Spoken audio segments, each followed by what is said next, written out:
دنیا کا کوئی مذہب نہیں بتاتا کہ بچہ پیدا ہو تو کیا کرنا ہے.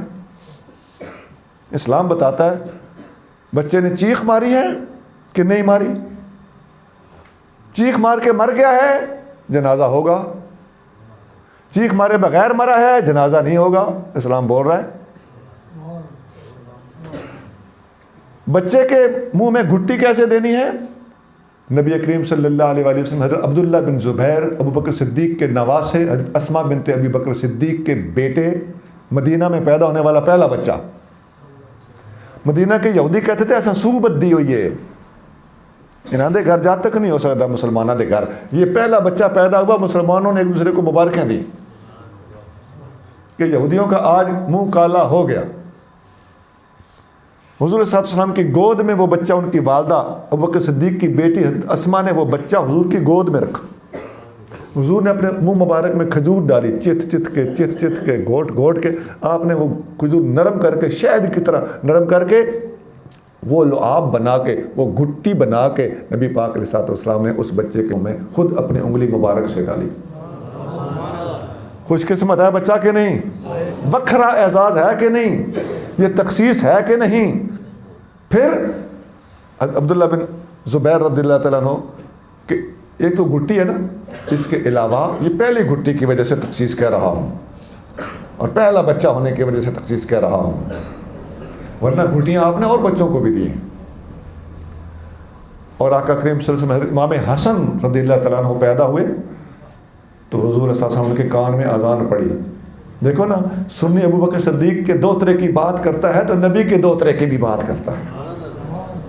ہم سب کو ماننے والے ہیں. یہ کیا دو نمبریاں ہیں، کوئی کسی کو بتاتا ہے تو کسی کو چھپاتا ہے. اسلام یہ ہے کہ پورے کا پورا دین ایک ہی طرح کھلے سینے سے بیان کرو. صحابہ سے محبت بھی ہے تو اہل بیت سے بھی محبت ہے. ہم نعرہ تکبیر بھی لگاتے ہیں، نعرہ رسالت بھی لگاتے ہیں، نعرہ تحقیق بھی لگاتے ہیں، نعرہ حیدری بھی لگاتے ہیں، اور الگ الگ لگانے پڑیں تو صدیقی، فاروقی، عثمانی، حیدری سارے نعرے الگ الگ بھی لگاتے ہیں. ہم سب کے ہاتھ بدے غلام ہیں. بدگمانی نہ کرو. بدگمانی کی سزا بڑی سخت ہے. اللہ کی عظمت کی قسم جب میں یہ دیکھتا ہوں کہ کون کون لوگ بدگمانی کر رہے ہیں، الزام تراشی کر رہے ہیں، سینہ زوری کر رہے ہیں. سینہ زوری بھی ہے. ہاں یہ کہتے ہیں ہم قرآن پڑھتے ہیں، یہ کرتے ہیں. قرآن کو چگتے ہو، خدا کا خوف کرو. سینہ زوریاں نہیں چلیں گی. یہ سینہ پس جائے گا بروز قیامت انشاءاللہ تعالیٰ بفضل خدا، اگر تم اپنی حرکتوں سے باز نہ آئے. اللہ اس کے رسول کے سامنے جھکنا سیکھو. قرآن کے سامنے جھک جاؤ، حدیث کے سامنے جھک جاؤ. مسلمانوں کے خلاف بدگمانی مت کرو. اللہ کا واسطہ ہے بدگمانی نہ کرو. ایسی بات نہیں ہوتی جو آپ کہہ رہے ہوتے ہیں. تو نواسہ صدیق کو حضور نے گھٹی ڈالی اور خود نواسہ رسول اپنے نواسے کو حضور صلی اللہ علیہ وسلم نے کان میں اذان پڑھی. ساری باتیں حدیثوں میں. 7ویں دن عقیقہ کرو، جھنڈ اتارو. لڑکی کے لیے 1 بکرا بکری، لڑکے کے لیے 2 بکرے یا 2 بکریاں. عقیقہ کرو. سب شریعت بولتی ہے، حدیثیں بولتی. حضور نے اپنا عقیقہ کیا. عقا رسول اللہ صلی اللہ علیہ وسلم عن نفسہ ہی. بچہ جب دودھ پیے تو کتنے عرصے تک پیے؟ والوالدات یرضعن اولادہن حولین کاملین. مائیں اپنے بچوں کو 2 سال دودھ پلاؤ. اتنے تک کی حدیثاں دیاں قطاراں لگیاں پئیاں. اجے 2 سال دودھ پینا ہے بچے. پھر اب بتاؤ آگے. بچہ تھوڑا بڑا ہوتا ہے، علم سیکھنے کے لیے کہیں جائے گا تو نبی پاک علیہ الصلوۃ والسلام نے فرمایا فانظروا امن تاخذون دینکم. غور کر لو بچہ کہاں داخل کرا رہے ہو. غلط استاد کے پاس بچہ نہیں بھیجنا، بد عقیدہ کے پاس بچہ نہیں بھیجنا. ساری حدیثیں بولتی ہیں. یہ حضرت محمد بن سیرین کا بھی قول ہے، حدیث مرفوع بھی ہے، کتابیں الگ الگ. پھر بچہ جوان ہو جائے، شادی کہاں کرنی ہے؟ حضور صلی اللہ علیہ وسلم نے فرمایا لوگ دیکھتے ہیں کہ شکل کیسی ہے، دولت کیسی ہے، خاندان کیسا ہے. میرے امتیوں، میں تمہیں نصیحت کرتا ہوں کہ سب سے پہلے دین دیکھا کرو کہ دین کیسا ہے. اور خود بخود لڑکے لڑکیاں شادیاں جو آج کل کالج یونیورسٹی میں جب آپ لوگوں کو بچوں کو بھیجتے ہیں تو اللہ خیر کرے، احتیاط سے بھیجنا چاہیے. شریعت نے جو طریقہ بتایا اسی میں خیریت ہے. وہ جو رکشے والا ہے نا اسے اپنا سجن نہ سمجھنا.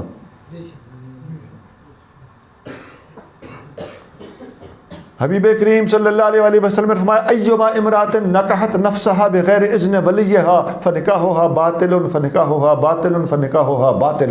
ابو داؤد، ترمذی، ابن ماجہ، مسند احمد، بہت کتابوں میں یہ حدیث موجود ہے. آقا نے فرمایا جو بھی لڑکا اور لڑکی، جو بھی عورت اپنے گھر والوں کی مرضی کے بغیر نکاح کرتی ہے اس کا نکاح باطل ہے، باطل ہے، باطل. یہ میں حدیث جان بوجھ کے اس کا متن سنا رہا ہوں، جو کہ تو سنا رہا ہوں، تنبیہ اور تغلیظ کی خاطر.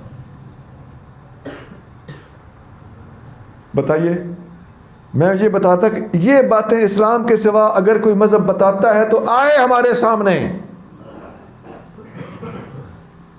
اور پھر بندہ جب بوڑھا ہو جائے، فوت ہو جائے، تو اس کو مرتے ہوئے کو سنبھالنا کیسے ہے، سا اکھڑ جائے تو اس کے پاس کیا پڑھنا ہے، مر جائے تو منجی کیسے تبدیل کرنی ہے، پھر اس کے مرنے کا اعلان کیسے کرنا ہے، پھر اس کو غسل کیسے دینا ہے، کفن کیسے دینا ہے، جنازہ کیسے پڑھنا ہے، دفن کیسے پڑھنا. خدا کی قسم قبر کے اندر اتارنے کے طریقے تک کتابوں میں مذکور ہے.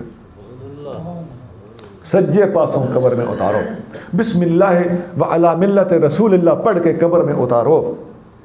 صاف الفاظ، قبر میں اتار کے اس کا رخ قبلے کی طرف کر دو.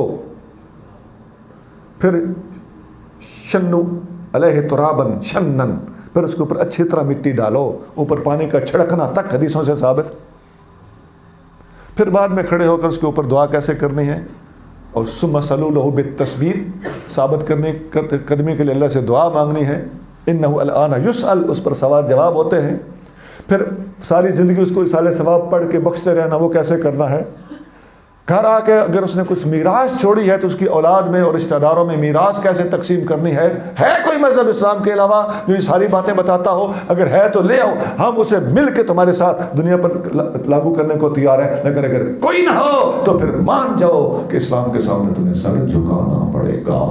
اسلام ہی وہ مذہب ہے جسے پوری دنیا کے اندر غالب ہونے کا حق حاصل ہے. اسلام کا اندر کا اپنا کام اتنا مضبوط ہے، ہوم ورک جسے کہتے ہیں، اسلام کا بڑا مضبوط ہے.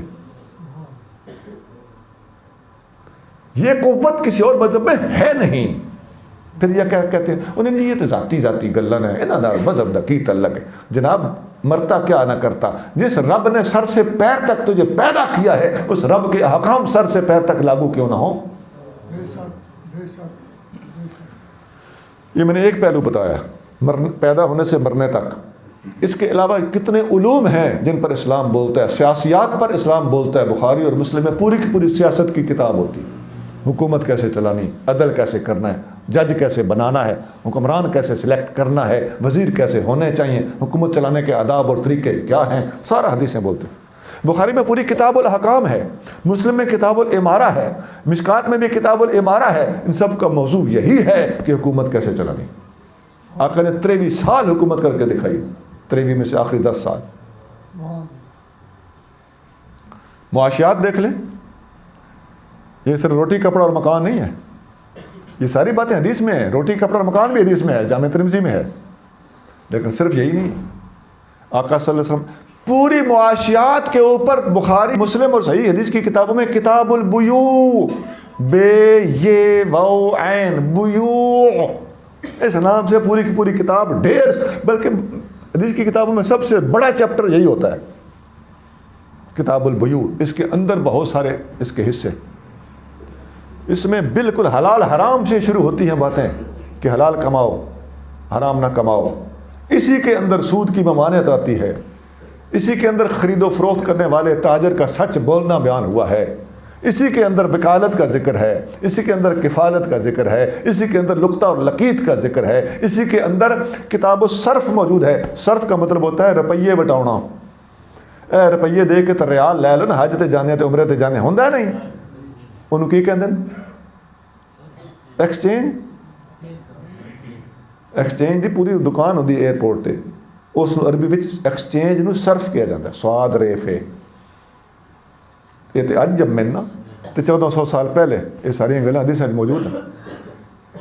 حوالہ بھی ہے، کفالہ بھی ہے، سب حدیثوں دے وچ موجود ہے۔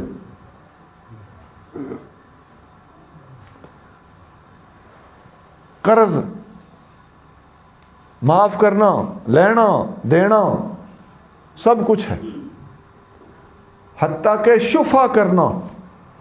حدیث دی کتاباں دے وچ کتاب و شفا بھی ہوندی، شفے دی کتاب آقا نے سب کچھ بیان کیتا ہے۔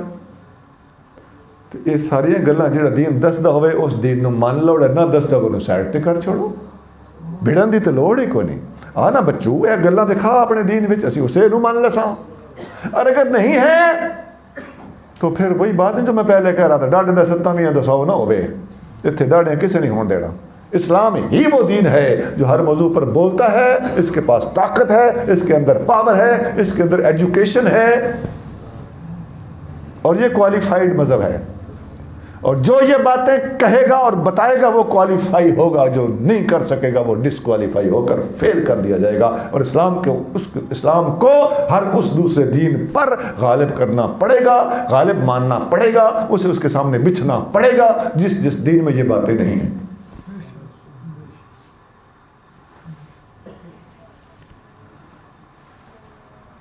ابھی اس پر میں اور بولنا چاہتا ہوں لیکن بات لمبی ہو جائے گی، اور وہ باتیں ذرا مشکل بھی ہیں، لیکن ابھی بھی تھوڑی سی گفتگو مشکل ہو گئی، لیکن وہ باتیں اس سے بھی مشکل ہیں کہ پوری دنیا کے اندر کیا کیا کفر تھا، اب کیا کیا کفر ہے، اور اسلام اس کفر کا علاج کیا کرتا ہے۔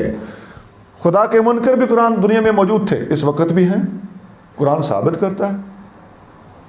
اللہ تعالیٰ قرآن میں خود فرماتا ہے ان فی خلق السماوات والارض واختلاف اللیل والنہار لآیات لأولی الالباب، یہ دنیا میں چاند، سورج، دن، رات، اور یہ آنا جانا،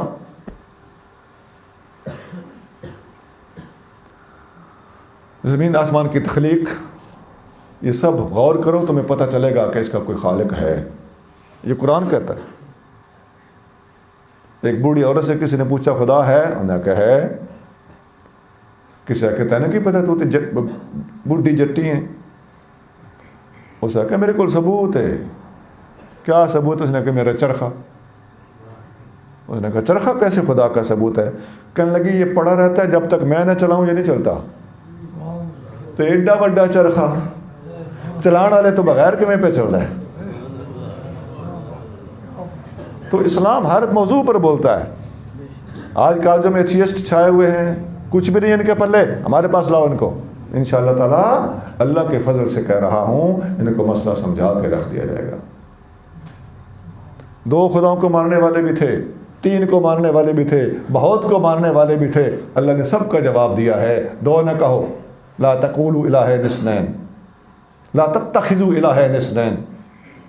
3 ماننے والے بھی تھے، لا تقولوا ثلاثہ، 3 مت کہو۔ بہت ماننے والے بھی تھے، فرمایا لو کان فیہما آلہۃ الا اللہ لفسدتا، زیادہ خدا ہوتے تو فساد ہو جانا تھا، انہاں دا آپس وچ بھیڑ کو نہ مکنا۔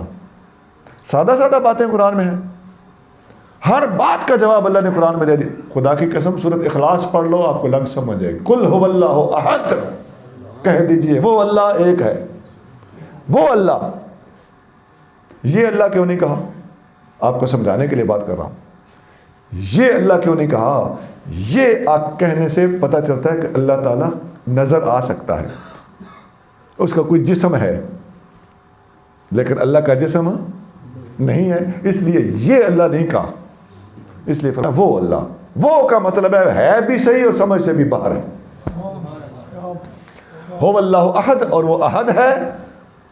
نہ ماننے والوں کو بتا دیا ہو اللہ، وہ ہے، اور ماننے والوں میں سے 2 مانتے تھے، 3 مانتے تھے، زیادہ مانتے تھے، انہوں نے کہہ دیا ہو اللہ احد، نہ 2 ہے نہ 3 ہے نہ زیادہ ہے، کتنے ہیں؟ یہ میں نے قل هو اللہ احد بتائی ہے۔ ابھی اللہ صمد، لم یلد ولم یولد ولم یکن لہ کفوا احد کی تشریح ابھی باقی ہے، اس کے لیے پورا پیریڈ چاہیے، کم از کم گھنٹہ چاہیے۔ اس قل هو اللہ کے موضوع پر فقیر کا ایک خطاب ہے، شور کوٹ میں ہوا تھا۔ کہاں ہوا تھا؟ خانے وال میں، خانے وال میں ہوا تھا، تقریباً 1.5 گھنٹے کا خطاب، پنجابی میں ہے۔ وہ سرائکی علاقہ ہے، اس علاقے میں وہی بات سمجھی جا سکتی تھی، اس لیے میں بہرحال عرض یہ کر رہا تھا کہ پوری دنیا پر چھائے جانے اور غالب آ جانے، تعلیمات کے لحاظ سے، تحقیق کے لحاظ سے، توحید کے اعتبار سے، اپنے دامن کی وسعت کے اعتبار سے اگر کسی کو حق حاصل ہے تو کسی اور مذہب کو نہیں، خدا کی عظمت کی قسم صرف اسلام کو ہی حق حاصل ہے۔ آقا نے خود ایک مشن شروع کیا، اپنے ہاتھ سے بنیاد رکھی اسلام کی، حکومت قائم کر کے دکھا دی، اسلام نافذ کر کے دکھا دیا۔ آخری خطبے میں ارشاد، آخری خطبہ نہیں، خطبہ تو اس کے بعد بھی ہوا ہے، آخری حج، آقا نے حجۃ الوداع کے موقع پر فرما دیا، جہالت کی تمام رسمیں آج میرے قدموں کے نیچے ہیں، کسی گورے کو کالے پر اور کالے کو گورے پر کوئی ترجیح حاصل نہیں ہے، تم سب آدم کی اولاد ہو اور آدم مٹی میں سے تھے۔ سود ختم، سب سے پہلے میں نے فلاں سود معاف کیا، قتلوں کے بیر ختم، سب سے پہلے میں فلاں قتل معاف کرتا ہوں۔ خود عمل کر کے دکھانا، سنا یہ معمولی باتیں نہیں ہیں۔ عورتوں کے بارے میں اللہ سے ڈرتے رہنا، انہیں اللہ نے تمہارے ماتحت کیا ہے، اور جو آج ہو سکتا ہے اگلے سال میری تمہاری جہاں ملاقات نہ ہو، یہ حضور فرما رہے، اپنے وصال کا بھی اشارہ دے دیا، اور جو یہاں آئے ہو میری یہ باتیں ان لوگوں تک پہنچا دینا جو آج یہاں نہیں آ سکے۔ 1.25 لاکھ صحابہ کرام کو تیار کر کے ان تک یہ پیغام پہنچا دینا، 1.25 لاکھ صحابی کو مبلغ اسلام بنا کر دنیا میں پھیلا دینا، یہ حضور کا ایک کارنامہ ہے۔ اور وہیں پر یہ آیت نازل ہوتی ہے، الیوم اکملت لکم دینکم، آج ہم نے تمہارے لیے تمہارا دین مکمل کر دیا ہے۔ یہ دین کو یوں مکمل کرنا، اور لانا کون سا دن ہے جس کے اندر یہ ساری باتیں موجود ہوں، جو خود مکمل ہوا ہو، کس کے بارے میں اعلان آیا ہو کہ یہ مکمل ہو چکا ہے۔ اور فرمایا کزرع اخرج شطأہ فآزرہ فاستغلظ فاستوى علی سوقہ یعجب الزراع، میرے نبی کی مثال ایسے ہے جیسے کھیت کے مالک نے کھیت میں فصل بیجی ہو، پودے نکلے ہوں، پودا نکل کے سیدھا ہوا ہو، موٹا ہوا ہو، لمبا ہوا ہو، اپنے پاؤں پہ پودا خود کھڑا ہو گیا ہو اور کھیت لہلہا رہا ہو، کھیت کا مالک اپنے کھیت کو لہلاتا ہوا دیکھ کر یعجب الزراع، کھیت کا مالک خوش ہو رہا ہے۔ یہ آقا کے دین کو مکمل کر دینے کی ساری باتیں ہیں۔ تو میں نے جتنی باتیں بتائی ہیں، باتیں ہیں 4۔ نمبر 1، میلاد کی محفل، میلاد کا جلوس اور میلاد کا منانے کا جتنا طریقہ ہے، اس میں وہ طریقے سارے، میلاد جائز ہے، طریقہ میلاد منانے کا جو ہے اس کے اندر ہمارے سے غلطیاں ہو رہی ہیں، ان کو ٹھیک کرنے کی ضرورت ہے۔ نمبر 2، نبی کریم صلی اللہ علیہ وسلم نے جو دنیا میں آ کے مشن نبھایا وہ کیا تھا؟ علم پڑھانا 1، اخلاق سکھانا 2، پوری دنیا پر اسلام کو غالب کرنا 3۔ اللہ تعالیٰ مجھے آپ کو دین کا فہم عطا فرمائے۔ سبحان ربک رب العزت عما یصفون وسلام علی المرسلین والحمد للہ رب العالمین۔